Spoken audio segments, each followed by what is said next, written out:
ရင်နဲ့လုံးဝမတူတော့အောင်လူရောစိတ်ပါပြောင်းလဲသွားခဲ့တဲ့ဆယ်လီအေတင်ကိုပရိသတ်များလုံးမင်္ဂလာပါရှင်ဆယ်လီစပိတ် H ကနေပြန်လဲကြိုဆိုလိုက်ပါတယ်အေတင်ကိုလို့ပြောလိုက်တာနဲ့တစ်ချိန်ကလိုင်းပေါ်မှာပွဲတွေခဏဖြစ်တတ်တဲ့ဆယ်လီတယောက်ကိုပြင်းမြင်မိကြမှာပါ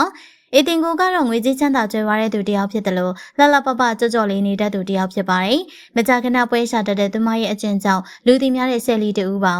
သူမကိုဝေဖန်တဲ့သူတွေကိုလည်းဒီမခံမဲနဲ့ဆက်ဆက်တိမခံပြန်ပြောလို့ရှိရကြောင်းပွဲဆက်တွေမပြတ်တဲ့သူပါသူမနဲ့လက်တွဲပြီးအလုပ်တွေလုပ်ခဲ့တဲ့မိတ်ဆွေဖြစ်သူအစောတော်တသားနဲ့ပါပွဲတွေဖြစ်ခဲ့ရပါဒီလိုမျိုးပြဿနာပေါင်းစုံနဲ့ပွဲရှာတတ်တဲ့ပွဲကြိုက်ခင်ကြီးအေတင်ကိုကတော့အခုချိန်မှာလုံးဝပြောင်းလဲသွားခဲ့ပါပြီအကြောင်းကတော့မတ်လ28ရက်နေ့မှာဖြစ်ပွားခဲ့တဲ့ငလင်ဘေးကြီးကြောင့်ပဲဖြစ်ပါတယ်ဒီငလင်ကြီးကြောင့်အမျိုးမျိုးသောဘေးဒုက္ခကြုံရသူတွေမိသားစုဝင်တွေကိုဆုံးရှုံးသွားရသူတွေနဲ့နေထိုင်ရာအိမ်တွေပျက်စီးဆုံးရှုံးသွားရတဲ့သူတွေအများအပြားရှိခဲ့ပါတယ်။ဒီလိုဘေးဆိုးကြီးကိုကြုံနေရတဲ့သူတွေဘဝတွေကိုမျက်မြင်ကိုယ်တွေ့ကြုံတွေ့ရပြီးရဲ့နောက်မှာတော့အေတင်ကိုကလူတန်းမှုတွေလုပ်ဖို့အတွက်ဆုံးဖြတ်ခဲ့ပါတယ်။သူမရဲ့လက်ဝတ်ရတနာတွေတဲကငကက်တရံကိုသာချန်ထားပြီးကျန်နာတွေကိုရောင်းချကာကူညီဖို့အတွက်စတင်မတည်လူတန်းခဲ့ပါတယ်။သူမလူတန်းပေးဖို့ဆောင်ရွက်တာကတော့နေအိမ်တွေပြိုကျပျက်စီးသွားတယ်။မိသားစုတွေအတွက်အိမ်တွေပြန်လည်ဆောက်လုပ်ပေးဖို့ပါသူမရဲ့ဆောင်ရွက်မှုအပေါ်မှာအများစုကဝမ်းမြောက်ဝမ်းသာတာရုခေါ်ကြသလိုထုံးစံအတိုင်းဘေးထိုင်ဘူးပြောပြီးတော့ဝေဖန်တဲ့သူတွေကလည်းရှိခဲ့ပါတယ်။ဒါပေမဲ့ဒီတစ်ချိန်မှာတော့အေတင်ကိုက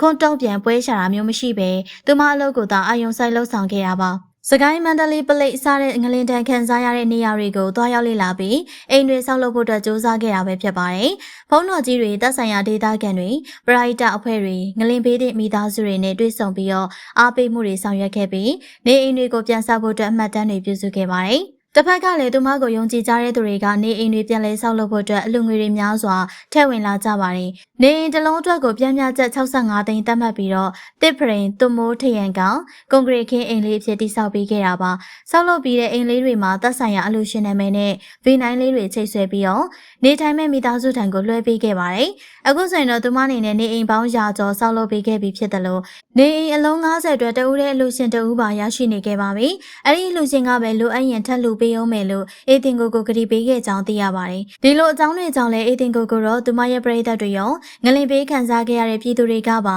အရန်ကိုလေးစားချီးကျူးနေကြပါတယ်။အရင်ကဆက်ဆက်တိမခံမင်းနဲ့လှလှပပဝေးစားပြီးတော့ကြော့လေးနေတတ်တဲ့အေတင်ကိုကတော့လက်ရှိချိန်မှာအလားပတွေဘေးချိတ်ထားခဲ့ပါတယ်။ငလင်ပေးတဲ့နေရာတွေထိသွားရောက်ပြီးတော့နေအိမ်ပြန်လဲတိဆောက်ရေးတွေမှာကိုယ်တိုင်ဦးစီးနေခဲ့ပါတယ်။အေတင်ကိုကတော့အမြဲတမ်းပွဲရှာနေတဲ့ဆယ်လီတယောက်အဖြစ်ကနေပရိုက်တာသမားစစ်စစ်ကြီးတယောက်အဖြစ်လုံးဝကိုပြောင်းလဲသွားခဲ့ရပါတကယ်အရေးကြုံချိန်မှာအပြောသမားမဟုတ်ပဲအလုံးနဲ့သက်သေပြခဲ့တဲ့ပရိုက်တာသူရဲကောင်အမျိုးသမီးတဦးအဖြစ်ထင်ပေါ်ကျော်ကြားနေခဲ့ပြီဖြစ်ပါတယ်အရင်နဲ့ဘာမှမဆိုင်လောက်အောင်စိတ်ရောလူပါပြောင်းလဲသွားခဲ့တဲ့အေတင်ကိုကတော့ပရိသတ်တွေဒေသခံတွေအလူရှင်တွေရဲ့ယုံကြည်မှုကိုအပြည့်အဝရရှိထားခဲ့ပြီဖြစ်ပါတယ်ငလင်ပေးခံစားရပြီးတော့နေအိမ်ပြိုပျက်ခဲ့ရတဲ့မိသားစုတွေကလည်းအေတင်ကိုဥဆောင်ရွက်တဲ့ငွေကျပ်65သိန်းတန်အိမ်လေးတွေမှာနေထိုင်ခွင့်ရရှိနေခဲ့ပါပြီ။ပရိသတ်ကြီးကလည်းဆယ်လီဘရိုက်တာသမားတယောက်အဖြစ်ပြောင်းလဲသွားပြီးပြည်သူတွေကိုအထီးရောက်ဆုံးကူညီနေတဲ့အေတင်ကိုအပေါ်မှာမိမိတို့ရဲ့အမြင်လေးတွေကိုမှတ်ချက်ပေးခဲ့ပါအောင်ရှင်။ဒီဗီဒီယိုလေးကိုဆုံးထိကြည့်ရှုပေးတဲ့တယောက်ချင်းစီတိုင်းကိုကျေးဇူးတင်ပါတယ်ရှင်။နောက်နေ့တွေမှာပြန်ဆုံတွေ့ကြမယ်နော်။ဆယ်လီစပိတ်ပရိသတ်များအားလုံး